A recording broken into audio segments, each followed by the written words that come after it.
அவருக்கு நாம் நன்றி செலுத்துவோம். ஒரு நிமிடம் கண்களை மூடி கர்த்தருக்கு நாம் நின்று ஹல்லேலூயா ஸ்தோத்திரம் நாம் என்ன செய்வோம்? நம்முடைய இருதயத்தை ஒப்பு கொடுப்போம், ஜெபிக்கலாம். ஹல்லேலூயா, ஹல்லேலூயா, ஹல்லேலூயா. பரிசுத்த நல்ல தகப்பனே, இந்த ஹல்லேலூயா ஸ்தோத்திரம் ஆசீர்வதிக்கப்பட்டதான நல்ல நாளுக்காக, நல்ல நேரத்திற்காக உமக்கு கொடான கொடி ஸ்தோத்திரம் ஆண்டவரே. கர்த்தாவே ஸ்தோத்திரம், அநேக நாட்கள் ஆண்டவரே ஸ்தோத்திரம் அப்பா, ஹல்லேலூயா மோடு கூட ஜெபித்து ஆண்டவரே ஸ்தோத்திரம், ஹல்லேலூயா கர்த்தர் ஆண்டவரே நீர் கொடுத்த தரிசனத்தின்படி அப்பா இந்த சிறு கூட்டமாக வந்திருக்கிற பிள்ளைகளை கர்த்தர் ஆசீர்வதிங்கப்பா. இவர்களுக்கு மட்டுமல்ல, இது அநேகருக்கு பிரயோஜனப்படத்தக்கதாக என் தேவனாகிய கர்த்தர் மாற்றுங்கப்பா. அநேகரை கூட்டி வருத்துங்கப்பா. தேவனால் முன்குறிக்கப்பட்டவர்கள், தேவனால் தெரிந்து கொள்ளப்பட்டவர்கள் இந்த இடத்திலே கடந்து வந்து ஆண்டவரே வேதத்தை கற்றுக்கொள்ள என் தேவனாகிய கர்த்தர் கிருபை செய்யப்பா. ஒன்றாக சேர்ந்து கூட்டாக சேர்ந்து இந்த வேதத்தை தியானிக்க கற்றுக்கொள்ள கர்த்தருக்குள் ஆண்டவரே ஸ்தோத்திரம் அப்பா நாங்கள் உறுதியாக பிடித்துக் கொண்ட விசுவாசத்தில் நிலைத்திருக்க என் தேவன் கிருபை செய்யப்ப. அநேகரை ஆண்டவரே ஸ்தோத்திரம் இதன் மூலம் பலப்படுத்தத்தக்க வண்ணம் கர்த்தர்களுக்கு ஆண்டவரே ஸ்தோத்திரம் பலனை கொடுங்கப்பா. கர்த்தர்களுக்கு வேதத்தின் ஞானத்தை, அறிவை, வெளிப்பாடை எங்களுக்கு கொடுங்கப்பா. உம்முடைய கரத்திலே எங்களை தாழ்த்துகிறோம், முற்றிலுமாக சமர்ப்பிக்கிறோம். இயேசுவின் நாமத்தில் எங்கள் ஜெபங்களை நல்ல பிதாவே, ஆமென், ஆமென். ஹல்லேலூயா ஸ்தோத்திரம், ஹல்லேலூயா. மீண்டுமாக உங்களை யாவரையும் வாழ்த்துகிறேன், வரவேற்கிறேன். ஹல்லேலூயா. இந்த பைபிள் ஸ்டடி ஹல்லேலூயா ஸ்தோத்திரம் நோக்கம் கர்த்தரிடத்துல நம்ம என்ன செய்யணும்? அல்ல நம்ம ரட்சிக்கப்பட்ட பிள்ளைகள், ஞானஸ்நானத்தை பெற்றுக்கொண்ட பிள்ளைகள், அப்புறம் நம்முடைய வாழ்க்கையில் அநேக பிரச்சனைகள் கடந்து வரும், உபத்திரவங்கள் கடந்து வரும், நிந்தைகள், அவமானங்கள் எல்லாம் கடந்து வரும். ஹல்லேலூயா ஸ்தோத்திரம்.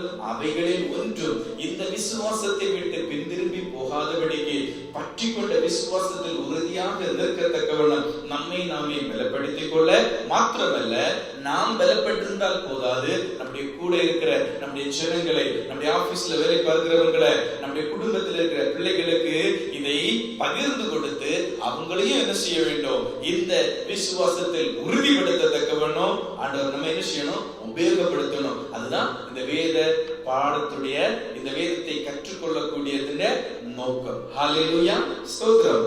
இந்த முதல் நாளில் ஒரு ஹல்லேலூயா ஸ்தோத்திரம் தொடர்ந்து நாம் தியானிக்கக்கூடிய ஒரு சப்ஜெக்டை தெரிந்து கொண்டிருக்கிறோம். அந்த சப்ஜெக்டுடைய பெயர் ஹல்லேலூயா ரட்சிப்பும் ஹல்லேலூயா கிறிஸ்தவ வாழ்க்கையும். ரட்சிப்பும் கிறிஸ்தவ வாழ்க்கையும். ஹல்லேலூயா ஸ்தோத்திரம். Salvation and Christian life. Hallelujah ஸ்தோத்திரம்.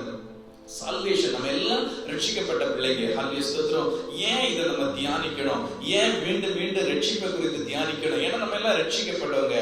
ஆனா ஒரு விஷயம் தெரியுமா உங்களுக்கு?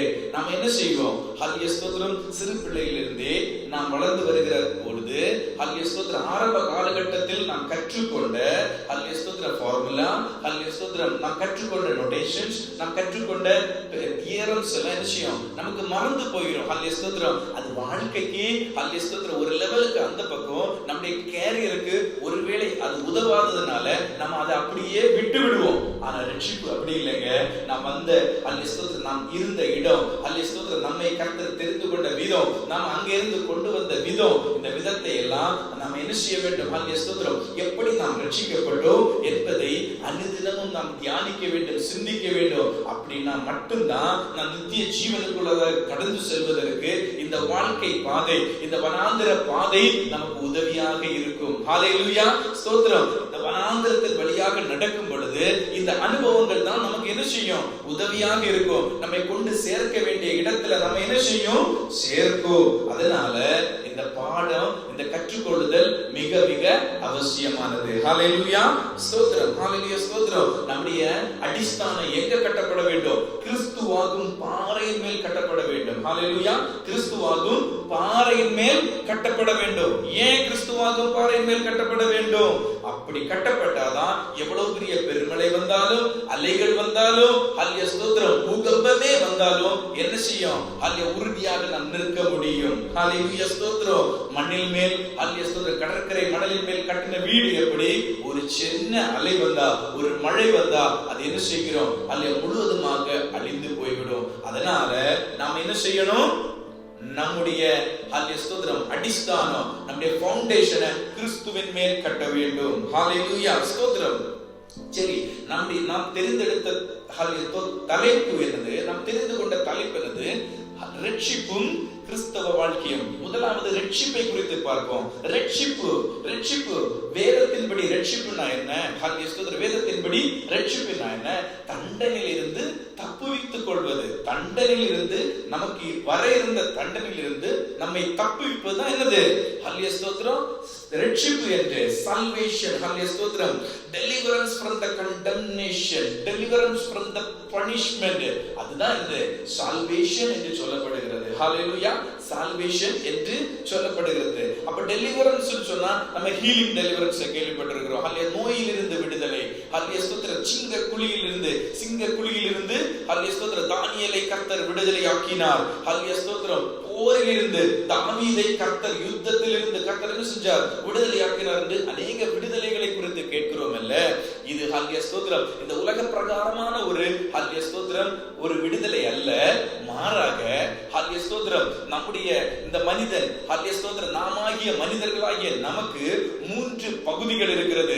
ஆவி, ஆத்துமா, சரீரம். ஆவி, ஆத்துமா, சரீரம் என்று ஹல்லேலூயா ஸ்தோத்திரம் 3 ஹல்லேலூயா ஸ்தோத்திரம் பகுதிகள் நமக்கு இருக்கிறது. 3 part.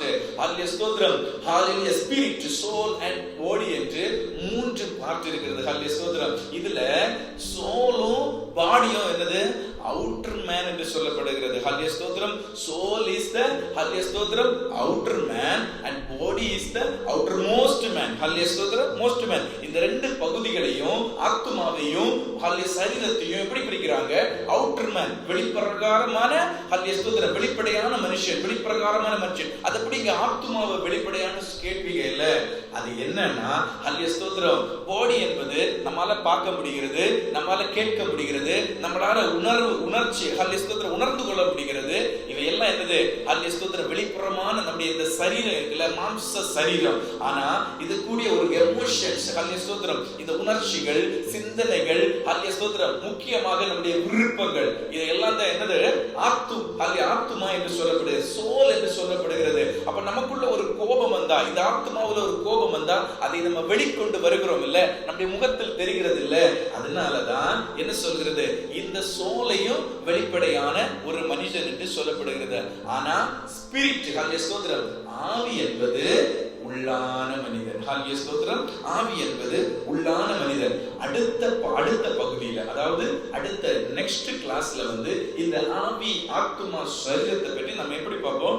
டீடைலா பார்ப்போம். நம்ம டீடைலா அந்த ஒரு ஹல்லேலூயா ஸ்தோத்திர காரணம் அதற்கு அதிக நேரம் எடுத்துக் கொள்ளப்படும். அதனால அந்த பகுதியை நம்ம நிச்சயமாக கற்றுக்கொண்டு முன்பாக நாம் செல்ல வாஞ்சிக்கிறோம். அதனால அது அடுத்த கிளாஸுக்காக மாற்றி வைக்கப்பட்டிருக்கிறது.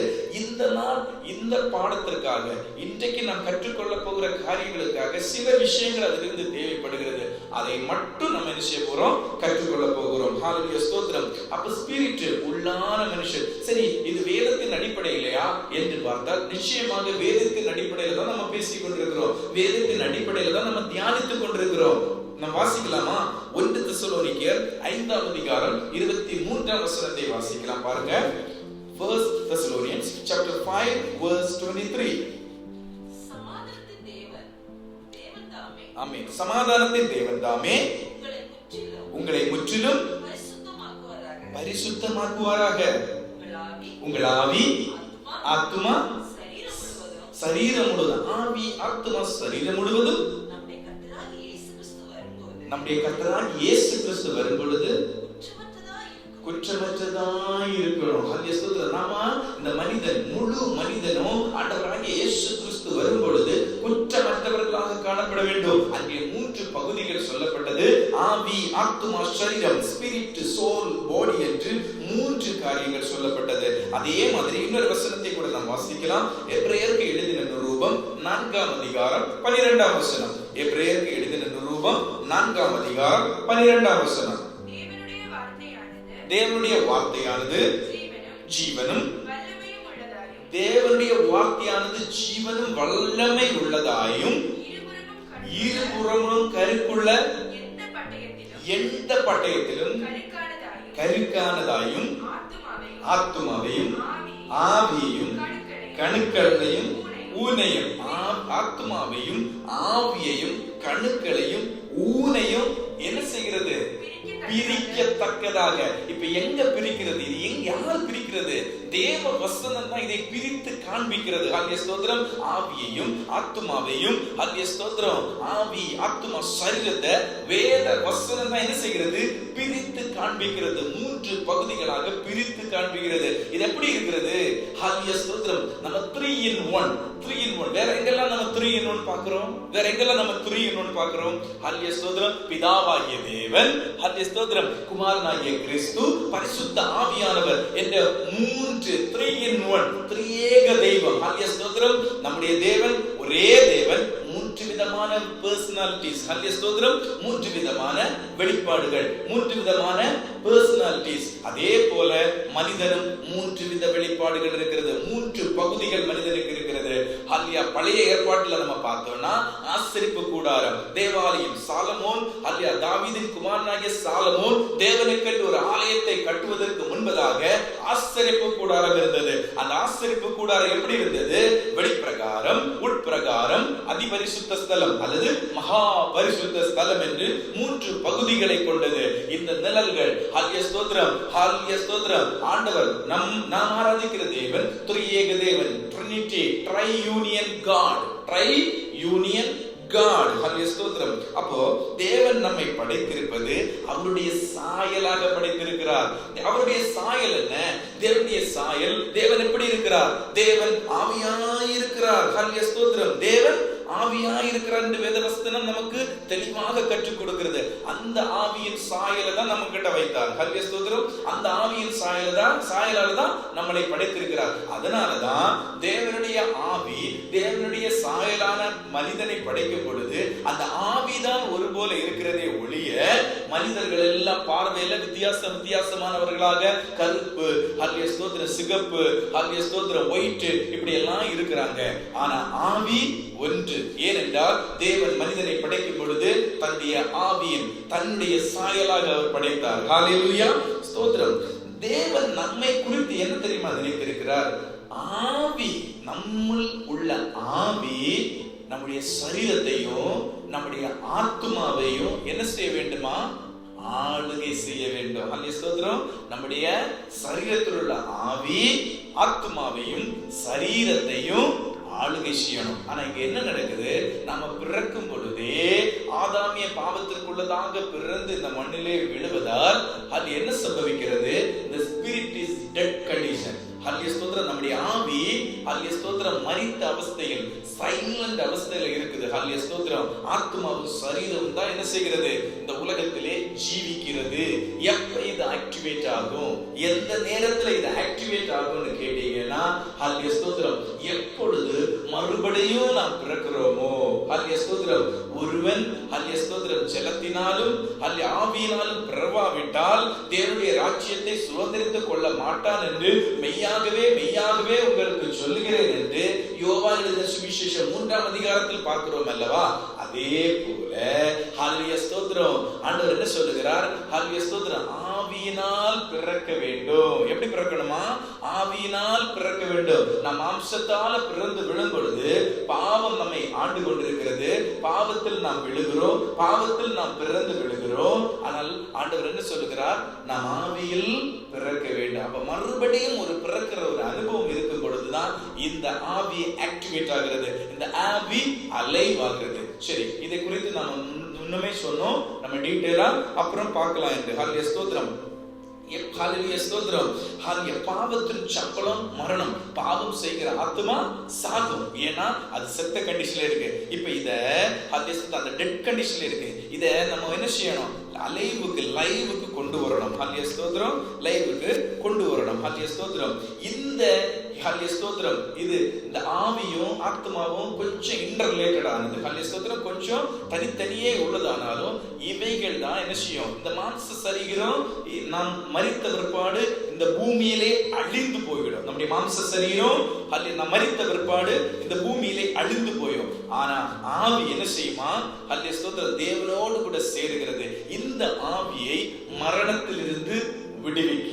இந்த ஆவியை ஸ்தோத்திரம் இரண்டாம் மரணம் அல்லது நரகத்திற்கு செல்லுவது, இந்த ஆவி நரகத்திற்கு செல்லாம தப்புவிப்பதுதான் என்னது? அந்த தண்டனையிலிருந்து தப்புவித்து கொண்டு வருவதுதான் ரட்சிப்பு. ஸ்தோத்திரம். அந்த தண்டனையிலிருந்து இந்த மனுஷனுடைய உள்ளான இன்னர் பீயிங், the spirit, தண்டனையிலிருந்து தப்புவிப்பதுதான் என்னது? ரட்சிப்பு அல்லது சால்வேஷன் என்று நம்ம பார்க்கிறோம். ஹல்லேலூயா ஸ்தோத்திரம். சால்வேஷன் என்று நம்ம பார்க்கிறோம். நம்முடைய ரட்சிப்பை பெற்றுக்கொண்ட ரட்சிப்பை நாம் ஆண்டவராகிய இயேசு கிறிஸ்து நம்ம திரும்பி பார்ப்போம். நாம் பெற்றுக்கொண்ட ரட்சிப்பை முடிவு வரையும் நம்ம என்ன செய்ய வேண்டும்? காத்து கொள்ள வேண்டும். அப்பதான் நித்திய ஜீவனை நம்ம என்ன செய்ய முடியும்?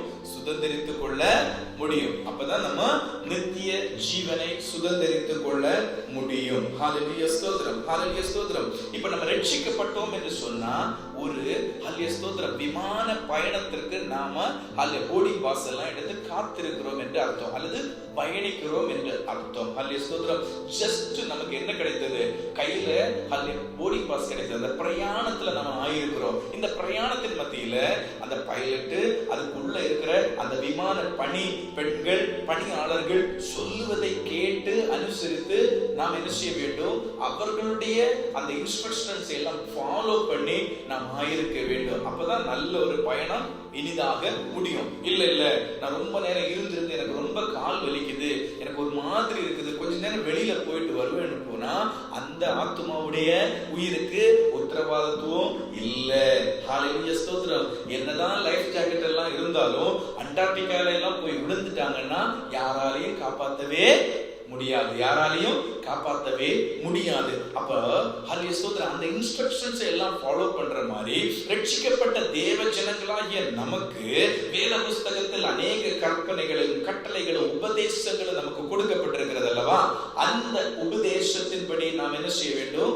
ஆயிருக்க வேண்டும். அதை பின்பற்றுகிறவர்களாக, அதை கடைபிடிக்கிறவர்களாக ஆயிருந்தால் இந்த பிரயாணம் நல்லபடியாக போய் முடியும். இந்த ஸ்தோத்திரம், இந்த கிறிஸ்தவ ஜீவிதம் என்கிற இந்த வாழ்க்கையை நகர்த்தி கொண்டு போவது யாருன்னா பரிசுத்த ஆவியானவர். அதனால நமக்கு என்ன இல்ல? மனிதனாகி ஒரு பைலட் இல்ல, பரிசுத்த ஆவியானவர். அழைத்தவர், உண்மையுள்ளவர், முடிவு புரிந்து நடத்த அவர் போதுமானவராக இருக்கிறார். அதனால நம்ம என்ன செய்யல? கவலைப்பட வேண்டிய அவசியமே இல்லை. இப்ப இந்த ரட்சிப்பு எங்க பூரணமடையும்? பாருங்க, 1 தெசலோனிக்கேயர் 4ஆம் அதிகாரம் 16-17 வசனங்களை வாசிக்கலாம். Page number 282. 1 Thessalonians chapter 4 verse 16 and 17. ஏனெனில் கர்த்தர் தாமே ஆரவாரத்தோடும் பிரதான தூதனுடைய சத்தத்தோடும் தேவ எக்காளத்தோடும் வானத்திலிருந்து இறங்கி வருவார். அப்பொழுது கிறிஸ்துவுக்குள் மரித்தவர்கள் முதலாவது எழுந்திருப்பார்கள். பின்பு உயிரோடு இருக்க நாமும் கர்த்தருக்கு எதிர்கொண்டு போக மேகங்கள் மேல் அவர்களோடு கூட ஆகாயத்தில் எடுத்துக்கொள்ளப்பட்டு இவ்விதமாய் எப்பொழுதும் கர்த்தருடனே கூட இருப்போம். ஆமென். ஹல்லேலூயா ஸ்தோத்திரம். கர்த்தராகிய இயேசு கிறிஸ்து நமக்காக என்ன செய்கிறார்? அவர் திரும்ப வருவார். நம்மை அவரோடு கூட சேர்த்து கொள்வதற்காக. நாம் மரித்த அவஸ்தையில் இருந்தாலும் பரிசுத்தவானாக நாம் மரித்திருப்போம் என்றால் நாம் அவரோடு கூட அவர் வரும்பொழுது நாம் எழுந்திருந்து நம்முடைய ஆவிக்குரிய சரீரம் அவரோடு கூட சேர்க்கப்படும். உயிரோடு இருப்போம் என்றாலும் நம்ம எப்படி அவரோடு கூட சேர்க்கப்படுவோம். அப்போதான் நம்ம இந்த இந்த ரட்சிப்பு பூரணம் அடைகிறது. அவரோடு கூட நித்தியமாக நாம் வாழ போகிறோம். அப்பதான் நாம் பெற்றுக்கொண்ட ரட்சிப்பு முடிவடைகிறது. சரி, இந்த ரட்சிப்பு என்பது ஒரு தனி நபருக்குரியது. ஹல்லேலூயா ஸ்தோத்திரம். கூட்டமா நம்ம சர்ச்சுக்கு போறோம்னா எல்லாருக்கும் உரியது அல்ல. ஹல்லேலூயா ஸ்தோத்திரம். குடும்பமா நம்ம இருக்கிறோம்னா எல்லாருக்கும் உரியது அல்ல. இது ஒரு தனி நபருக்குரியது. ஒரு நபர் ரட்சிக்கப்பட்டால் ஹல்லேலூயா ஸ்தோத்திரம் மற்ற அந்த குடும்பத்தில் உள்ள எல்லாரும் ரட்சிக்கப்பட்டு விட்டாங்க அப்படின்னு பொருள் அல்ல. தனி நபருக்குரியது. ஹல்லேலூயா ஸ்தோத்திரம். தேவனுடைய இந்த ஹல்லேலூயா ஸ்தோத்திரம் இலவசமான இந்த ரட்சிப்பு எல்லாருக்கும் பொதுவானது. ஆனா ஒவ்வொருவரும் தனிப்பட்ட விதமாக ஆண்டவராகிய இயேசு கிறிஸ்துவை ஏற்றுக்கொள்ளும் பொழுதுதான் இந்த ரட்சிப்பை பெற்றுக்கொள்ள முடியும். ஹல்லேலூயா ஸ்தோத்திரம். இந்த ரட்சிப்புல ஹல்லேலூயா ஸ்தோத்திரம் பாருங்க எப்படி ரட்சிக்கப்படுகிறோம். என்ன ரட்சிப்புனா என்னன்னு நம்ம வசனத்துல இருந்து வாசிக்கணும்னா ரோமருக்கு எழுதின நிருபம் 10ஆம் அதிகாரம் 9ஆம் வசனம். Romans chapter 10 verse 9 வாசிக்கலாம். என்னவென்றால் கர்த்தராகிய இயேசுவை உன் வாயினாலே அறிக்கையிட்டு தேவன் அவரை மரித்தோரிலிருந்து எழுப்பினார் என்று உன் இருதயத்திலே விசுவாசித்தால் ரட்சிக்கப்படுவாய். ஹல்லேலூயா ஸ்தோத்திரம். கர்த்தராகிய இயேசுவை உன் இருதயத்திலே என்ன செய்யணும்? விசுவாசித்தால் நீ ரட்சிக்கப்படுவாய். அவர் எனக்காக ஹல்லேலூயா ஸ்தோத்திரம் இந்த பூமியிலே இறங்கி வந்தார், எனக்காக ஹல்லேலூயா ஸ்தோத்திரம் பாடுபட்டார், எனக்காக சிலுவையில் அறையுண்டார், எனக்காக ஜீவனை ஒப்பு கொடுத்தார், எனக்காக உயிர்த்தெழுந்தார், எனக்காக அவர் மீண்டும் வருகிறார் என்ற ஒரு விசுவாசம். அந்த விசுவாசம் நமக்கு வரும் பொழுது நாம ரட்சிக்கப்படுகிறோம். யோவான் எழுதின சுவிசேஷம் 3ஆம் அதிகாரம் 17ஆம் வசனத்தை வாசிக்கலாம். யோவான் எழுதின சுவிசேஷம் 3ஆம் அதிகாரம் 17ஆம் வசனம். உலகத்தை ஆக்கினைக்குள்ளாக தீர்க்கும்படி தேவன் தம்முடைய குமாரனை உலகத்தில் அனுப்பாமல் இயேசு தேவன் தன்னுடைய குமாரனாகிய கிறிஸ்துவை இந்த உலகத்திற்கு அனுப்பும் பொழுது நீ பாவியை பாவி என்றும் நீதிமானை நீதிமான் என்றும் தீர்ப்பதற்காக அவர் அனுப்பவில்லை. மாறாக அவர் எதற்காக அனுப்பினார்? உலகத்தை ஆக்கினைக்குள்ளாக தீர்ப்பதற்காக அல்ல, உலகத்தை ரட்சிப்பதற்காக இயேசு இந்த உலகத்தில் வந்தார். ஹல்லேலூயா. அவருடைய நோக்கம் எல்லா மனிதர்களும் ரட்சிக்கப்பட வேண்டும் என்பதுதான் அவருடைய நோக்கம். அப்போஸ்தலர் நடவடிக்கைகள் 16ஆம் அதிகாரம் 31ஆம் வசனத்தில் Acts of Apostles chapter 16 verse 31 வாசிக்கலாம்.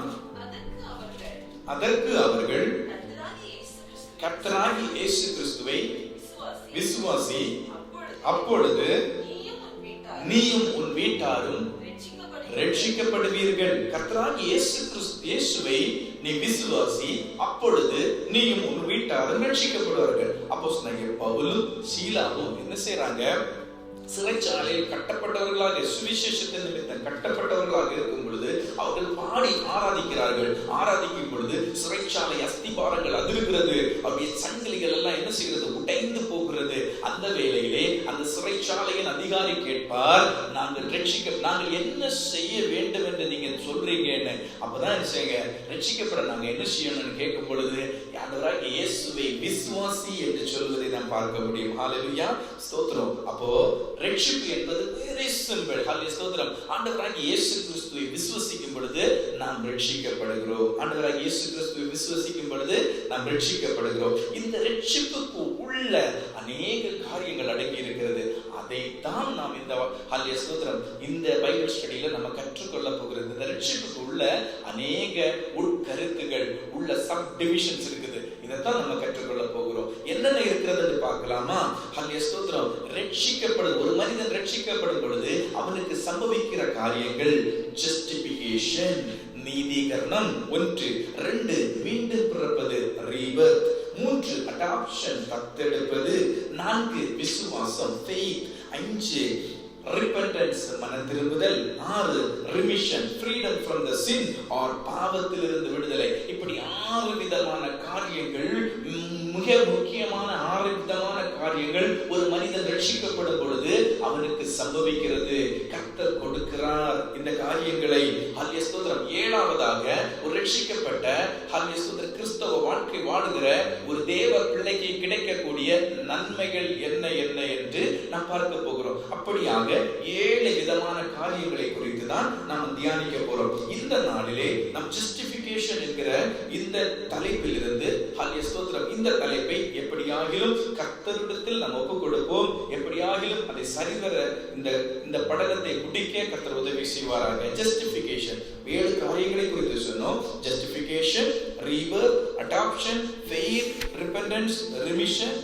என்ன நடக்கும்? blessings hallelujah when you believe in Jesus Christ. இயேசுவை விசுவாசிப்பதனால் உங்களுக்கு கிடைக்கிற நன்மைகள் என்ன என்று.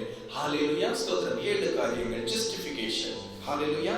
ஜஸ்டிபிகேஷன் நீதிகரணம் என்று தமிழ்ல நம்ம பார்க்கலாம். ஹalleluya ஸ்தோத்திரம். ஜஸ்டிபிகேஷன் அதாவது குற்றமற்றவர்களா, ஜஸ்டிஸ் உங்களுக்கு தீர்ப்பு செய்வது. ஹல்லேலூயா ஸ்தோத்திரம். குற்றமற்றவர்களாக உங்களை தீர்க்க போகிறார். ஹல்லேலூயா ஸ்தோத்திரம். நான் சொன்னேன், ஒரு மனிதன் பிறக்கும் பொழுதே ஆதாமிய பாவத்திலாக பிறக்கிறான். அவன் வளரும் பொழுது அந்த பாவம் அவனை தொடர்ந்து பிடித்து அநேக பாவங்களை அவன் இந்த பூமி பூமியிலே செய்கிறான். ஹல்லேலூயா ஸ்தோத்திரம், ஹல்லேலூயா ஸ்தோத்திரம். அப்படி இருக்கிற ஒரு மனிதனை எப்படி ஆண்டவராகிய இயேசு கிறிஸ்துவை விசுவசிப்பதனால் பாவமற்றவனாக தீர்க்க முடியும்? ஹல்லேலூயா ஸ்தோத்திரம், பாவமற்றவனாக தீர்க்க முடியும். இதை தான் இந்த நாளிலே நாம் ஆழமாக தியானிக்க வாஞ்சிக்கிறோம். ஹல்லேலூயா ஸ்தோத்திரம், ஹல்லேலூயா, ஆழமாக தியானிக்க வாஞ்சிக்கிறோம். இப்ப என்ன நடக்குது? ஹல்லேலூயா ஸ்தோத்திரம், இங்க நம்ம ஜஸ்டிஃபிகேஷன் என்று சொல்லும் பொழுது நாம் ஒரு கோர்ட், நீதிமன்றத்தை நினைவில் கொள்ள வேண்டும். ஹல்லேலூயா ஸ்தோத்திரம், நீதிமன்றம் நம்முடைய மனதில் ஓடி வர வேண்டும். வந்துச்சா? சரி, இப்ப நம்ம வேதத்திலிருந்து பரலோகத்தின் தேவன் நமக்கு கொடுக்கிற ஒரு விடுதலை குறித்து தானே தியானிக்கிறோம். அப்ப நம்முடைய மனதுல நாம எங்க இருக்கிறோம்? ஒரு பரலோக நீதிமன்றத்துல நம்ம ஆயிருக்கிறோம். அந்த நீதிமன்றத்துல நியாயாதிபதி யாரு? நீதி உள்ள நியாயாதிபதி நம்முடைய பிதாவாகிய தேவன். ஹல்லேலூயா ஸ்தோத்திரம், பிதாவாகிய தேவனுக்கு முன்பதாக பாவியாகிய மனுஷன் இங்க நிற்கிறான். ஹல்லேலூயா ஸ்தோத்திரம். எதற்காக? நான் இயேசு, அந்த பக்கத்துல இயேசு கிறிஸ்து நிற்கிறார். நான் அந்த இயேசுவை விசுவசித்தேன், அந்த இயேசுவை விசுவசிப்பதனால் என்னை நீங்க ரட்சித்திருக்கிறீங்க அப்படின்னு சொல்லிட்டு அந்த இயேசுவை விசுவசித்த ஹல்லேலூயா ஸ்தோத்திரம் இந்த பாவியான மனுஷன் இங்க வந்து நிற்கிறான் சிங்காசனத்திற்கு முன்பதாக. என்ன நடக்கிறது என்று பார்ப்போம். ஹல்லேலூயா ஸ்தோத்திரம். நான் சொன்னேன், நம்முடைய தேவன் சிங்காசனத்தில் வீற்றிருக்கிற தேவன் நீதியுள்ள நியாயாதிபதி. ஹல்லேலூயா ஸ்தோத்திரம். அவர் ஹல்லேலூயா ஸ்தோத்திரம் நீதிமான். ஹல்லேலூயா ஸ்தோத்திரம். நீதிமான்னா எப்படி இருப்பாங்க? ஹல்லேலூயா ஸ்தோத்திரம், பாவம் செய்தவனுக்கு தண்டனை. ஹல்லேலூயா ஸ்தோத்திரம். நீதிமான், நல்லவனுக்கு விடுதலை. அப்படிதானே நீதி? அதுதானே நீதி. அந்த தேவ நீதி என்ன என்பதை குறித்து, தேவன் வைத்திருந்த நீதி நியமம் என்ன என்பதை குறித்து நாம் ஓரிரு வசனங்களை நாம் வாசிக்கலாம். ஹல்லேலூயா. உபாகமத்தின் புஸ்தகம் 25ஆம் அதிகாரம் 1ஆம் வசனத்தை நாம் வாசிக்கலாம். Deuteronomy chapter 25 verse 1. மனிதருக்குள்ளே வழக்குண்டாயி அவர்கள் நியாய விசாரிக்கப்பட நியாயஸ்தலத்தில் வந்தால் நியாயாதிபதிகள் நீதிமானை நீதிமான் என்றும் குற்றவாளியை குற்றவாளி என்றும் தீர்க்க கடவர்கள். ஆண்டவர் கொடுத்த பிரமாணம் பாருங்க. என்ன பிரமாணம்? நியாய பிரமாணம்.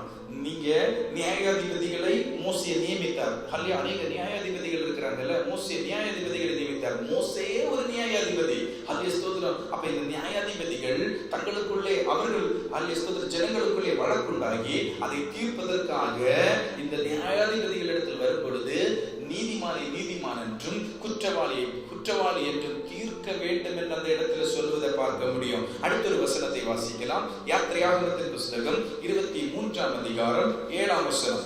Exodus chapter 23 verse 7. கள்ளக்காரியத்துக்கு தூரமாய் இருப்பாயாக, குற்றமில்லாதவனையும் நீதிமானையும் கொலை செய்யாயாக. நான் துன்மார்க்கனை நீதிமான் என்று தீர்க்க மாட்டேன். ஹல்லேலூயா. இப்ப இந்த மனிதன் பரலோக நீதிமன்றத்தில் எப்படி வந்து இருக்கிறான்? இயேசுவை விசுவசித்ததனால் நான் பாவி, என்னை வந்து நீதிகரிங்க, எனக்கு வந்து குற்றம் இல்லை என்று எனக்கு தீர்ப்பு கூறுங்கன்னு இயேசுவை விசுவசித்ததன் அடிப்படையில் இந்த பாவியாகிய மனுஷன் வந்து நிற்கிறான். ஆனா இங்க ஆண்டவர் என்ன சொல்லுகிறார்? துன்மார்க்கனை நான்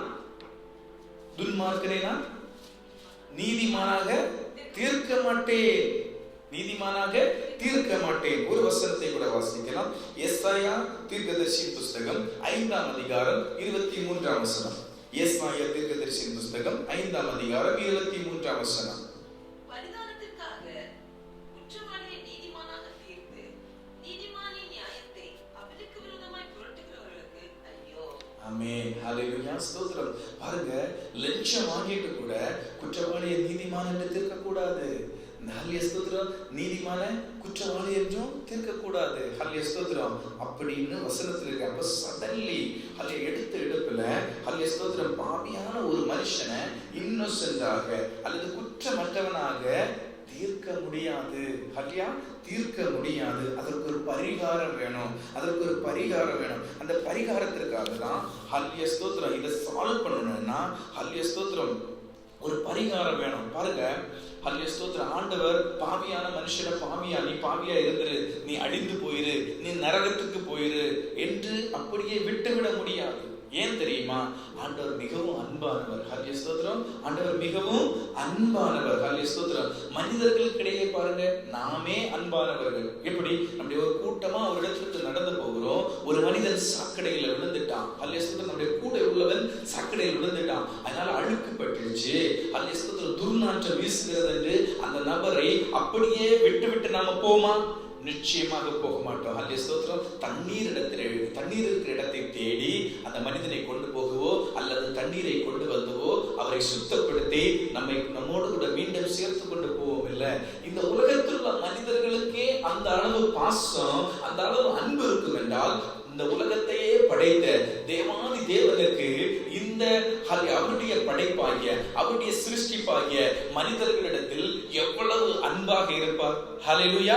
எவ்வளவு அன்பாக இருப்பார். அதனால அவருக்கு பாவியை அப்படியே விட்டுட்டு போகவும் முடியாது. அதனால அவருக்கு எப்படியாவது பரிகாரம் உண்டு பண்ணி, ஆனா அவர் நீதிமான், பாவத்தை என்ன செய்ய முடியாது, எந்த வகையிலும் நியாயப்படுத்த முடியாது, பாவத்தை நியாயப்படுத்த முடியாது. அப்ப அவருக்கு எப்படியாவது இதை சால்வ் பண்ணணும். அதனால என்ன செஞ்சார்? நியாயப்பிரமாணத்தை கொடுத்தார், 10 கட்டளைகளை கொடுத்தார். ஹல்லேலூயா ஸ்தோத்திரம். அதற்கு கூட அந்த கட்டளைகளை ஹல்லேலூயா ஸ்தோத்திரம் விவரித்து சொல்ல அநேக கட்டளைகள் ஹல்லேலூயா வேதத்திலே நாம் பார்க்கிறோம். 10 கட்டளைகள், 10 கட்டளைகளுக்கு ஹல்லேலூயா விவரம், ஹல்லேலூயா ஸ்தோத்திரம், அந்த டீடைல் கட்டளைகள் என்று சொல்லுவாங்க. டீடைலா அதை விவரித்து சொல்வது 600க்கும் மேலானதாக இருக்கு, 600க்கும் மேலானதாக இருக்குது. இது மாத்திரமல்ல, ஹல்லேலூயா ஸ்தோத்திரம், இதனுடைய சப் கமாண்ட்மெண்ட்ஸ், ஹல்லேலூயா ஸ்தோத்திரம், துணை கட்டளைகள் நிறைய அநேகம் இருக்கிறது, ஆயிரக்கணக்கானது இருக்கிறது. அடுத்தது குடியிருப்பு நியமம்னு சொல்லுவாங்கல்ல, நம்ம அரசியல் அமைப்பு சட்டம்னு சொல்ற மாதிரி அந்த மாதிரி அநேக சிவில் நியமங்கள் எல்லாம் இருக்கிறது. ஹல்லேலூயா ஸ்தோத்திரம், the law, ஹல்லேலூயா ஸ்தோத்திரம், இவை எல்லாவற்றையும் கொடுத்து ஆண்டவர் என்ன செஞ்சார்? நீ இதையெல்லாம் பின்பற்றினா நான் உன்னை ஹல்லேலூயா ஸ்தோத்திரம் ஹல்லேலூயா ஸ்தோத்திரம், நான் உன்னை நியாயம் தீர்க்காதபடிக்கு, அதாவது குற்றவாளி என்று நியாயம் தீர்க்காதபடிக்கு நான் உன்னை நிச்சயம் இன்னொசென்ட்டா நான் உன்னை டிக்ளேர் பண்ண முடியும் என்று ஆண்டவர் நியாயப்பிரமாணத்தை கொடுத்தார் மோசே கையில் சீனாய் மலையில். ஹல்லேலூயா ஸ்தோத்திரம். இந்த நியாயப்பிரமாணத்தை வைத்துக் கொண்டு ஹல்லேலூயா ஸ்தோத்திரம் எப்படி ஆகிலும் ஹல்லேலூயா ஸ்தோத்திரம் என்ன செய்யணும்? மனிதனை திரும்பவுமாக, அதாவது தேவனிடத்தில் இருந்த அந்த தேவனோடு கூட இருந்த அந்த ஐக்கியத்தை பாவ முகாந்திரம் பிரிந்து போன வேறுபடுத்தப்பட்ட அந்த மனிதனை எப்படியாவது தேவனோடு கூட சேர்க்க வேண்டும் என்று அவர் விரும்பினார். இது ஒரு உடன்படிக்கை. இந்த உடன்படிக்கையை ஏற்படுத்தினார். ஆனாலும் இந்த உடன்படிக்கையின் மூலம் யாரும் என்ன செய்ய முடியல, முழுமையாக இந்த முழு கற்பனைகளையும் கை கொள்ள ஒரு மனிதனுக்கு முடியல. அதனால தேவனால் அவனை குற்றமற்றவனாக ஹல்லேலூயா ஸ்தோத்திரம் என்ன செய்ய முடியல, தீர்ப்பு கூற முடியலை. தீர்ப்பு கூற முடியல. இப்போ ஒரு தராசு எடுத்துக்கிடுங்க, ஒரு வெயிங் மிஷின் தராசு எடுத்துக்கிடுங்க. லெஃப்ட் சைடும் ரைட் சைடும் ஒரே லெவல்ல இருந்தாதான் என்ன செய்ய முடியும், அது சரியான சரி நிலை, அப்பதான் நியாயம் தீர்க்க முடியும். அப்ப இந்த பக்கத்துல நியாயப்பிரமாணம் இருக்குது, அந்த பக்கத்துல மனுஷன் இருக்கிறான். நியாயப்பிரமாணத்தை கடைபிடித்த மனுஷன் முழுவதுமாக கடைபிடித்தான்னா எப்படி சமநிலைக்கு வரும். கொஞ்சம் அதுல கம்மினா மனிதன் மேல இருப்பான், நியாயப்பிரமாணம் கீழே அல்ல வெயிட்டா இருக்கும். நியாயப்பிரமாணம் வெயிட்டா இருக்கும், இந்த நியாயப்பிரமாணத்தை கடைபிடிக்கிற மனிதன் வெயிட்லெஸ் அப்படி தொங்கிட்டு நிற்பான். அப்ப ஆண்டவருக்கு என்ன செய்ய முடியாது, நீ நியாய தீர்ப்பு கூறி இவனை குற்றமற்றவனாக நியாய தீர்ப்பு கூற முடியாது, குற்றமற்றவனாக நியாய தீர்ப்பு கூற முடியாது. ஹல்லேலூயா ஸ்தோத்திரம், ஹல்லேலூயா ஸ்தோத்திரம். அநேக பலிகள், காளைகள், ஹல்லேலூயா ஸ்தோத்திரம், ஆட்டுக்கடாக்கள், புறாக்கள், ஹல்லேலூயா ஸ்தோத்திரம், அநேக பலிகள் செலுத்தி பார்த்தாங்க. பலிகள் செலுத்துவாங்க, திரும்ப போய் பாவம் செய்கிறாங்க, பலிகள் செலுத்துவாங்க, பாவம் செய்வாங்க. பலிகளும் முடியல, அவங்க பாவம் செய்வதும் முடியல. அப்படி இது ஒரு தொடர் கதையாக போய்கொண்டிருக்கும் பொழுது ஆண்டவர் மிகவும் வேதனைப்படுகிறார், தேவன் மிகவும் வேதனைப்படுகிறார். இதற்கு ஒரு முற்றுப்புள்ளி வைக்கணும், இது இப்படியே தொடர்ந்து கொண்டு போக கூடாது. எப்படியாகிலும் இந்த மனிதனை ரட்சிக்க நமக்கு அடுத்த ஒரு உடன்படிக்கை ஏற்படுத்த வேண்டும் என்று ஹல்லேலூயா ஸ்தோத்திரம் அவர் பார்க்கிறார். சரி, ஹல்லேலூயா குற்றமற்ற, ஹல்லேலூயா ஸ்தோத்திரம், பாவம் இல்லாத ஒரு சரீரத்தை தேர்ந்தெடுக்க வேண்டும். அந்த சரீரத்தை தேர்ந்தெடுக்கும் பொழுது அந்த சரீரத்தில் ஹல்லேலூயா ஸ்தோத்திரம் இந்த உலகத்தின் பாவத்தை ஹல்லேலூயா ஸ்தோத்திரம் இட்டு அந்த சரீரத்தை பலியாக கொடுத்தால் அந்த சரீரத்தை ஜீவ பலியாக ஒப்பு கொடுத்து இந்த மனிதனை மீட்க வேண்டும் என்று எண்ணம் கொள்கிறார். அப்படியே பூமியில பார்க்கிறார், ஹல்லேலூயா ஸ்தோத்திரம், பூமியில பார்க்கிறார், ஹல்லேலூயா ஸ்தோத்திரம், யாராவது பாவம் இல்லாத மனிதர்கள் ஒருவனை தேடுவோம் என்று ஆண்டவர் தேடி பார்க்கிறார், ஒருவரும் இல்லை. ஹல்லேலூயா. எல்லாரும் பாவம் செய்து, ஹல்லேலூயா ஸ்தோத்திரம், ரோமருக்கு எழுதின நிருபம் 3ஆம் அதிகாரம் அதிகாரம் 23ஆம் வசனத்தை வாசிங்க. ரோமர் 3:23. எல்லாரும் பாவம் செய்து தேவ மகிமையற்றவர்களானார்கள். பாருங்க, அதுல இங்கிலீஷ்ல ஒரு டிரான்ஸ்லேஷன் எப்படி இருக்கும்? everyone violated the law. எல்லாரும் நியாயப்பிரமாணத்தை மீறினார்கள். எல்லாரும் நியாயப்பிரமாணத்தை மீறினார்கள். everyone is violated the law.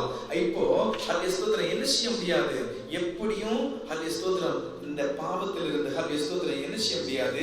இவங்களை விடுவிக்க முடியலை என்று ஹல்லேலூயா ஸ்தோத்திரம் நிற்கும் பொழுது, ஹல்லேலூயா ஸ்தோத்திரம் பரிபூரணமா மனுஷனுடைய பாவங்களுக்கு பரிகாரம் வரல என்று நிற்கும் பொழுது ஒரு சரீரம் வேண்டும் என்று தேடினார். அப்படியும் எல்லாரும் பாவம் செய்து தேவ மகிமையற்றவர்களாகி காணப்பட்ட பொழுது ஒரு மனிதனும் இல்லை. அந்த தேவனாகிய தேவன் வேதனைப்படுவதற்கு முன்பதாகவே ஒரே குமாரன் தாமாகவே முன் வந்தார். ஹல்லேலூயா ஸ்தோத்திரம். தம்மை தாமே ஒப்பு கொடுத்தார். ஹல்லேலூயா ஸ்தோத்திரம். மனிதர்களுக்காக தேவனுடைய சித்தத்தை நிறைவேற்ற குமாரனாகிய கிறிஸ்து ஹல்லேலூயா ஸ்தோத்திரம் தம்மை தாமே ஒப்பு கொடுக்கிறார். அதைத்தான் நாம் பிலிப்பியருக்கு எழுதின நிருபம் 2ஆம் அதிகாரம் 6 முதல் 11 வரை உள்ள வசனங்களை நாம் வாசிக்கும் பொழுது வாசிக்கலாம். பிலிப்பியர் 2ஆம் அதிகாரம் 6ஆம் வசனம் முதல் வாசிக்கலாம். அவர் தேவனுடைய ரூபமாயிருந்தும் தேவனுக்கு சமமாயிருப்பதை கொள்ளையாடின பொருளாக எண்ணாமல் தம்மை தாமே வெறுமையாக்கி அடிமையின் ரூபம் எடுத்து மனுஷ சாயலானார். ஹல்லேலூயா ஸ்தோத்திரம். தம்மை தாமே வெறுமையாக்கி அடிமையின் ரூபம் எடுத்து மனுஷ சாயலானார். அவர் தேவனுக்கு சமமாயிருப்பதை கொள்ளையாடின பொருளாக எண்ணவில்லை. ஹல்லேலூயா ஸ்தோத்திரம். அதாவது தேவனும் இயேசு கிறிஸ்துவும் சமமாயிருப்பதை அதை ஒரு கொள்ளையாடின பொருள், அதுதான் என்னுடைய மேன்மை என்று அதில் அவர் முருக பிடிக்காமல் அவர் என்ன செய்தார்? ஹல்லேலூயா ஸ்தோத்திரம். தேவ சித்தத்தை நிறைவேற்ற தேவன் எப்படியாகிலும் இந்த மனித குலத்தை ரட்சிக்க வேண்டும் என்று ஒரு ஹல்லேலூயா சித்தத்தை கொண்டிருக்கிறார். அந்த சித்தத்தை நிறைவேற்ற ஹல்லேலூயா ஸ்தோத்திரம் தாமாகவே இயேசு கிறிஸ்து முன் வருகிறார். ஹல்லேலூயா ஸ்தோத்திரம். இப்படி தாமாகவே முன் வந்து ஹல்லேலூயா ஸ்தோத்திரம் இந்த நியாய பிரமாணத்திற்கு ஒரு முடிவை உண்டு பண்ணினார். ரோமருக்கு எழுதின நிருபம் 10ஆம் அதிகாரம் 4ஆம் வசனத்தை வாசிக்கலாம்.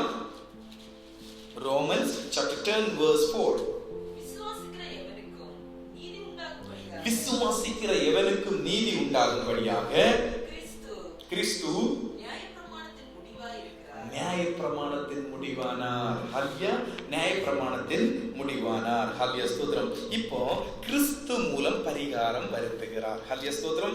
நம்ம முன்னாடி பார்த்தோம், ஹல்லேலூயா பிதாவாகிய தேவன் சிங்காசனத்தில் உட்கார்ந்து இருக்கிறார். பாவியாகிய மனுஷன் இங்கே இருக்கிறார். இந்த மனுஷன் இயேசுவை விசுவசித்த மனுஷன் இங்கே இருக்கிறார். ஹல்லேலூயா ஸ்தோத்திரம். இயேசுவானவர் அங்கே நிற்கிறார். ஹல்லேலூயா ஸ்தோத்திரம். இயேசுவானவர் அந்த பக்கம் வலதுபுறமும், ஹல்லேலூயா ஸ்தோத்திரம் மனிதன் இடதுபுறம், பாவியான மனுஷன் இடதுபுறமும், ஹல்லேலூயா சிங்காசனத்தில் வீற்றிருக்கிறவர் நடுவுமாக இருக்கும் பொழுது இப்ப இயேசுவை இந்த மனிதன் விசுவசித்தான். ஹல்லேலூயா ஸ்தோத்திரம். இயேசுவை இந்த மனிதன் விசுவசித்தான். இந்த மனிதன் எப்படி விசுவசித்தான்? ஹல்லேலூயா ஸ்தோத்திரம். ஆண்டவராகிய இயேசு கிறிஸ்து இந்த பூமியிலே வந்தார். ஹல்லேலூயா ஸ்தோத்திரம். பூமியிலே மனுஷனாக பிறந்தார். ஹல்லேலூயா ஸ்தோத்திரம். ஹல்லேலூயா. எனக்காக, என்னுடைய பாவங்களுக்காக, ஹல்லேலூயா ஸ்தோத்திரம் என்னுடைய அக்கிரமங்களுக்காக, என்னுடைய மீறுதல்களுக்காக அவர் அடிக்கப்பட்டார், அவர் நொறுக்கப்பட்டார், அவர் வேதனைப்படுத்தப்பட்டார், அவர் துன்பப்பட்டார். ஹல்லேலூயா ஸ்தோத்திரம். அவர் தம்முடைய ஜீவனை ஜீவ பலியாக ஒப்பு கொடுத்தார். தம்முடைய ஜீவனை ஜீவ பலியாக ஒப்பு கொடுத்தார். ஹல்லேலூயா ஸ்தோத்திரம். எனக்காக ஜீவனை விட்டார். ஹல்லேலூயா ஸ்தோத்திரம். எனக்காக ஜீவனை விட்டார் என்று ஹல்லேலூயா ஸ்தோத்திரம் ஒரு விசுவசித்தான். ஹல்லேலூயா ஸ்தோத்திரம். விசுவசித்தான். ஹல்லேலூயா ஸ்தோத்திரம். மனிதன் இந்த விசுவாசம் தான் அவனை ரட்சிப்புக்குள்ளதாக கொண்டு வருகிறது. இப்ப தேவன் நியாயம் தீர்க்கிறார். பாருங்க எப்படி நியாயம் தீர்க்கிறார். நம்ம முன்னாடியே பார்த்தோம், பாவத்தை என்ன செய்ய முடியாது, அது எந்த விதத்திலும் நியாயப்படுத்த முடியாது. இப்ப ஒரே காரியம், தேவனுடைய ஹல்லேலூயா ஸ்தோத்திரம் அந்த ஒரு ஹல்லேலூயா ஸ்தோத்திரம் ஒரு அதிகாரம் இருக்குது பாருங்க. உலகத்தை படைத்தவர் ஆதியிலே ஹல்லேலூயா ஸ்தோத்திரம், ஆதியிலே என்ன செய்யறது? ஹல்லேலூயா ஸ்தோத்திரம் வானத்தையும் பூமியும் சிருஷ்டித்தார் என்று ஆதியாகமம் 1ஆம் அதிகாரம் 1ஆம் வசனத்துல பார்க்கிறோம்ல. அதே மாதிரி அதை உருவாக்கினவர் யாரு? ஆதியிலே தேவன் வானத்தையும் பூமியும் சிருஷ்டித்தார். தேவன். ஹல்லேலூயா ஸ்தோத்திரம். அந்த பரம அதிகாரம், அந்த பரம அதிகாரம், அந்த சொவெர்னிட்டி அவருக்கே உரித்தான அதிகாரம். வேற யாரும் ஒண்ணும் பண்ண முடியாது, வேற யாரும் ஸ்தோத்திரம், ஹல்லேலூயா ஸ்தோத்திரம். ஆவியையும் ஆத்துமாவையும் கணுக்களையும் ஊனையும் பிரிக்கக்கூடிய வேத வசனம் நம்முடைய உள்ளில் வந்த பொழுது இந்த இயேசு கிறிஸ்துவை நாம் விசுவாசித்தோம். ஹல்லேலூயா ஸ்தோத்திரம். அப்பதான் நம்மளை பிரிக்குது. ஹல்லேலூயா ஸ்தோத்திரம். ஆவி ஆத்துமா சரீரம் என்பதை நாம் அறிந்து கொள்ளும் பொழுது இந்த இயேசுவை நாம் விசுவாசிக்கிறோம். என்னை ரட்சிக்க, ஹல்லேலூயா ஸ்தோத்திரம், அந்த டெட் கண்டிஷன்ல இருக்கிற ஸ்பிரிட்டை அலைவ் பண்ணுவதற்கு ஒருவர் இருக்கிறார். அவர்தான் இயேசு கிறிஸ்து என்று விசுவாசிக்கும் பொழுது இந்த பாவியான மனுஷனை இந்த தேவன் நியாயம் தீர்த்து அவனை குற்றமற்றவனாக மாற்றுகிறார். எப்படி மாற்றுகிறார்? ஹல்லேலூயா. பாவத்தை எதுவும் செய்ய முடியாதுன்னு நாம் திரும்ப சொன்னோம். அப்ப என்ன செய்கிறார்? இந்த பாவியான மனுஷனை பிரிக்கிறார். ஹல்லேலூயா ஸ்தோத்திரம். பாவியான மனுஷனை இரண்டாக பிரிக்கிறார். பாவத்தை பிரிக்கிறார். அங்கே வைத்திருக்கிறார். வேற அந்த பாவத்தை எதையும் செய்ய முடியாது. அதற்கு எந்த ஒரு ஹல்லேலூயா ஸ்தோத்திரம் பாவத்தை அப்படியே மாய்த்து போட முடியாது. ஆனா என்ன செய்ய முடியும்? பிரித்து வைத்திருக்கிறார். அவருக்குரிய பரம அதிகாரத்தில் நின்று கொண்டு, அவருக்குரிய அதிகாரத்தில் நின்று கொண்டு, அந்த சோவரன்டி பவர்ல நின்று அவர் என்ன செய்கிறார்? மனிதனை, பாவியாகிய மனிதன் என்று சொன்னல, பாவத்தையும் மனுஷனையும் பிரிக்கிறார். ஹல்லேலூயா பிரிச்சுட்டார்ல. இப்போ பாவம் தனியா இருக்குது. ஹல்லேலூயா. அவருடைய அக்கிரமம், அவருடைய அகிருத்தியங்கள், அவருடைய மீறுதல்கள், அவருடைய லங்கனங்கள் எல்லாம் என்ன செய்யுது? தனியா இருக்குது. மனுஷன் தனியா இருக்கிறான். ஹல்லேலூயா. மனுஷன் இப்ப மனுஷனா நிற்கிறான். ஹல்லேலூயா ஸ்தோத்திரம். அவரிடத்தில் பாவமும் இல்ல, அவரிடத்தில் நீதியும் இல்ல, மனுஷனா நிற்கிறான். வெறும் மனுஷனா நிற்கிறான். இப்போ அங்க இயேசு அடுத்த பக்கத்துல, வலது பக்கத்துல இயேசு நிற்கிறார். இயேசு நீதிமான். ஹல்லேலூயா ஸ்தோத்திரம். ஒரு பாவமும் அறியாதவர். இப்ப என்ன நடக்குது? ஹல்லேலூயா ஸ்தோத்திரம். இயேசுவை தனியா பிரிக்கிறார். ஹல்லேலூயா ஸ்தோத்திரம். இயேசு நீதியை, இயேசுவுடைய நீதி, ரைச்சஸ்னஸ் என்ன செய்கிறார்? தனியாக பிரிக்கிறார். ஹல்லேலூயா ஸ்தோத்திரம். இப்படி பிரிக்கப்பட்ட இந்த காரியத்தை இப்ப பாருங்க. இத ஹல்லேலூயா ஸ்தோத்திரம் நம்ம தமிழ்ல எல்லாம் சொல்றோம்ல, பொறுத்துக. ஹல்லேலூயா ஸ்தோத்திரம். அதே மாதிரி ஹல்லேலூயா ஸ்தோத்திரம் இந்த இயேசுவின் நீதியை எடுத்து இந்த மனிதனுக்கு கொடுக்கிறார். ஹல்லேலூயா ஸ்தோத்திரம். இயேசுவின் நீதியை எடுத்து மனிதனுக்கு கொடுக்கிறார். இந்த மனிதனுடைய பாவத்தை எடுத்து பாவமற்ற இயேசு கிறிஸ்துவுக்கு கொடுக்கப்படுகிறது. ஹல்லேலூயா ஸ்தோத்திரம். அவர் ஏற்றுக்கொள்ளுகிறார். பாவம் அறியாதவர். ஹல்லேலூயா ஸ்தோத்திரம். பாவத்தை ஏற்றுக்கொள்ளுகிறார். ஒரு வசனத்தை வாசிக்கலாமா? 2 கொரிந்தியருக்கு எழுதின நிருபம் 5ஆம் அதிகாரம் 21ஆம் வசனம். 2 கொரிந்தியர் 5ஆம் அதிகாரம் 21ஆம் வசனம். நாம் அவருக்குள் தேவனுடைய நீதி ஆகும்படி பாவமறியாத அவரை நமக்காக பாவமாக்கினார். ஹல்லேலூயா. எப்படி நீதிகரிக்கிறார் பாருங்க. நம்ம ரட்சிக்கப்பட்டோம்ல, அந்த ரட்சிக்கப்பட்டதுடைய முதல் படி நீதிகரணம். நம்மளை குற்றமற்றவர்களாக டிக்ளேர் பண்றாரு.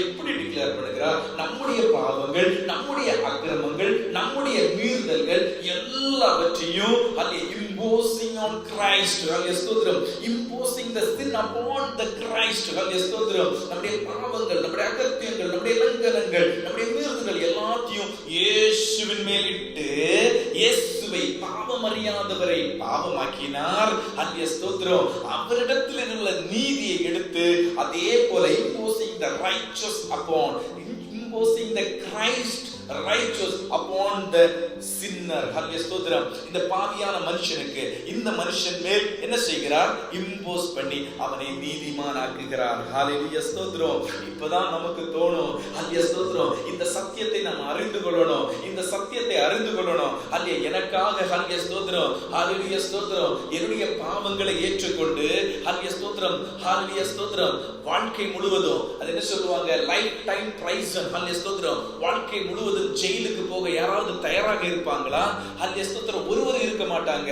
என்னுடைய ஹல்லேலூயா பாவத்தின் தண்டனைக்காக மரண தண்டனையை யாராவது ஏற்றுக்கொள்வார்களா? இருக்க மாட்டாங்க. ஹல்லேலூயா ஸ்தோத்திரம். நமக்கு அவருக்கு என்ன சம்பந்தம் இருக்கிறது? நமக்கு அவருக்கு ஹல்லேலூயா என்ன ரிலேஷன்? ஹல்லேலூயா ஸ்தோத்திரம். ஒருவேளை ஹல்லேலூயா ஸ்தோத்திரம், ஒருவேளை இந்த பூமியிலே சில ஹல்லேலூயா ஸ்தோத்திரம் இரக்க குணம் உள்ள மனிதர்கள் ஹல்லேலூயா தங்களுக்கு வேண்டப்பட்டவர்களுக்காக அநேக காரியங்களை சாக்ரிஃபைஸ் பண்ண முடியும். ஆனால் ஹல்லேலூயா ஸ்தோத்திரம், நாம புறஜாதியா இருந்தோம், நாம தூரமா இருந்தோம். இந்த தூரமா இருந்த நம்மை அன்பு கூர்ந்து நம்முடைய பாவங்களை அவர் மேல் ஏற்றுக்கொண்டு அவர் பாவமறியாத அவர் பாவமானார். சாபமில்லாத அவர் நம்முடைய சாபத்தை முழுவதும் ஏற்றுக்கொண்டு அவர் சாபமானார். ஹல்லேலூயா ஸ்தோத்திரம். இந்த அன்பை ஹல்லேலூயா கரங்களை உயர்த்தி ஹல்லேலூயா ஹalleluya. இந்த அன்பை நாம் ருசித்தோம் என்றால் எந்த சூழ்நிலையிலும் கிறிஸ்துவின் அன்பை விட்டு நம்மை பிரிப்பவன் யார்? உபத்திரவமோ, கஷ்டமோ, வியாகுலமோ, நோயோ எதுவுமே நம்ம என்ன செய்ய முடியாது, பிரிக்க முடியாது. இந்த அன்பை விட்டு நம்மை பிரிப்பவன் யார்? யார் நம்மை நிந்தித்தாலும், யார் நம்மை ஸ்தோத்திரம் அவமதித்தாலும், யார் நம்மை ஸ்தோத்திரம் புறக்கணித்தாலும், யார் நம்மை கண்டுகொள்ளாவிட்டாலும், இந்த இயேசு எனக்காக ஸ்தோத்திரம் என்னுடைய பாவங்கள், என்னுடைய அக்கிரமங்கள் சகலத்தையும் ஏற்றுக்கொண்டார் என்ற இந்த உணர்வு நமக்கு இருக்கும் வரைக்கும் நாம் இந்த அன்பை விட்டு பிரிந்து போக முடியாது. ஹalleluya. ஸ்தோத்திரம். இந்த அன்பு இப்ப புரியுதா? ஹalleluya ஸ்தோத்திரம். நாம செய்ய வேண்டியது என்னங்க? நாம என்ன செய்யணும்? இந்த அன்பை ஹalleluya ஸ்தோத்திரம் நம்மை நீதிகரிக்க நாம என்ன செய்யணும்? ரோமருக்கு எழுதின நிருபம் 3ஆம் அதிகாரம் 22ஆம் வசனத்தை வாசிக்கலாம். Romans chapter 3 verse 22. அது இயேசு கிறிஸ்துவை பற்றி விசுவாசத்தினாலே பலிக்கும் தேவ நீதியை. Hallelujah ஸ்தோத்திரம். Faith in Christ. Hallelujah ஸ்தோத்திரம். இயேசு கிறிஸ்துவை விசுவாசிப்பதின் மூலம் பெற்றுக்கொண்ட நீதி இந்த நீதி. Hallelujah ஸ்தோத்திரம். இயேசு கிறிஸ்துவை விசுவாசிப்பதின் மூலம் பெற்றுக்கொண்ட தேவ நீதி. Hallelujah ஸ்தோத்திரம். அடுத்த ஒரு வசனத்தை கூட வாசிக்கலாம். ரோமன்ஸ் 4ஆம் அதிகாரம் 3-5 வசனங்கள். Romans chapter 4 verse 3 and 5. வேத வாக்கியம் என்ன சொல்கிறது? ஆபிரகாம் தேவனை விசுவாசித்தான், அது அவனுக்கு நீதியாக எண்ணப்பட்டது. நீங்களும் நானும் இயேசுவை விசுவாசித்தோம், அது நமக்கு நீதியாக எண்ணப்பட்டது. ஆபிரகாம் தேவனை விசுவாசித்தான், ஸ்தோத்திரம், அது அவனுக்கு நீதியாக எண்ணப்பட்டது. நீங்களும் நானும் கிறிஸ்துவை விசுவாசித்தோம், அது நமக்கு நீதியாக எண்ணப்பட்டது. இப்போ நாம் பாவத்திற்கு அடிமைகள்ல, நம்மை அவர் விடுதலையாக்கி விட்டார். ஹalleluya ஸ்தோத்திரம். கடைசியாக வாசிக்கலாம். அப்போஸ்தலர் நடவடிக்கைகள் 13ஆம் அதிகாரம் 38-39 வசனங்கள். Acts of Apostles chapter 30 verse 39 and 38 and 39. ஆதலால் சகோதரரே, இயேசு கிறிஸ்து மூலமாய் உங்களுக்கு பாவ மன்னிப்பு உண்டாகும் என்று அறிவிக்கப்படுகிறது என்றும் மோசேயின் நியாயப்பிரமாணத்தினாலே நீங்கள் எவைகளினின்று விடுதலையாகி நீதிமான்களாக்க கூடாதிருந்ததோ விசுவாசிக்கிற எவனும் அவைகளினின்று கிறிஸ்துவாலே விடுதலையாகி நீதிமானாக்கப்படுகிறான் என்றும் உங்களுக்கு தெரிந்திருக்க கடவுள்.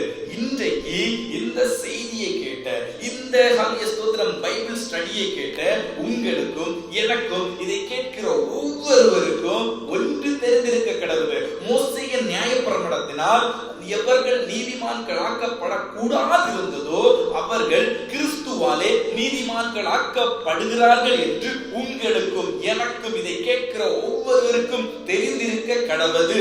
ஹalleluya. தெரிந்திருக்க கடவுது. ஹalleluya ஸ்தோத்திரம். ஹalleluya. நான் ஆரம்பத்தில் சொன்னேன், ஏன் இந்த பைபிள் ஸ்டடி, எதற்காக இதை நம்ம கற்றுக்கொள்கிறோம், எதற்காக இதை ஆழமாக சிந்திக்க வேண்டும் என்று. ஹalleluya ஸ்தோத்திரம். என்னுடைய அக்கிரமங்களை, என்னுடைய மீறுதல்களை, என்னுடைய பாவங்களை சுமந்து ஒருவர் ஸ்தோத்திரம் மரித்தார். அவர் எப்படி சுமந்தார் என்று பார்க்கும் பொழுது, பாவமறியாத பரிசுத்தராகிய இயேசு கிறிஸ்து நம்முடைய பாவங்கள் எல்லாவற்றையும் ஏற்றுக்கொண்டு பாவமானார்.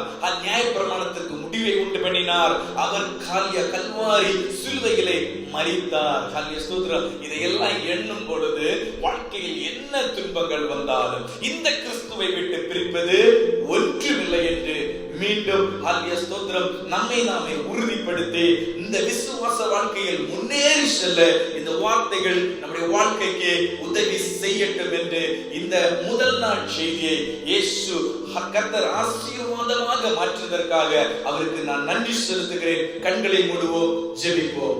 எங்கள் பரிசுத்த நல்ல பிதாவே, ஆசீர்வாதமான ஹalleluya ஸ்தோத்திரம் இந்த வேத பாடத்தை என் தேவனாகிய கர்த்தர் ஹல்லேலூயா ஸ்தோத்திரம் எங்களுக்கு ஒன்று சேர்ந்து தியானிக்க உதவி செஞ்சீங்க.